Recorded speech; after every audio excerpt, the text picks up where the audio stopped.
સપ્તાહની શરૂઆતમાં સોના ચાંદીમાં આવી સુસ્તી। વૈશ્વિક બજારમાં સોનાની કિંમતો $2048 પાસે પહોંચી તો ચાંદીની કિંમતો $23 નીચે સરકી।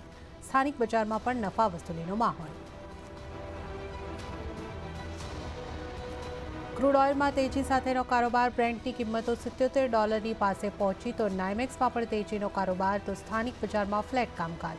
ભૌગોલિક તણાવથી ક્રૂડની તેજીને મળ્યો વેગ। નબળા ડોલર ઇન્ડેક્સ અને બોન્ડ ડીલથી બેઝ મેટલ્સમાં આવી નરમાશ। એલએમઈ પર તમામ મેટલ્સમાં જોવા મળી વેચવાલી।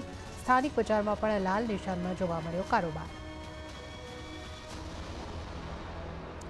તો એગ્રી કોમોડિટીમાં પણ આવી વેચવાલી। મસાલા પેકમાં લગભગ 1% દબાણ। ગુવાર પેકમાં પણ 0.5% વેચવાલી।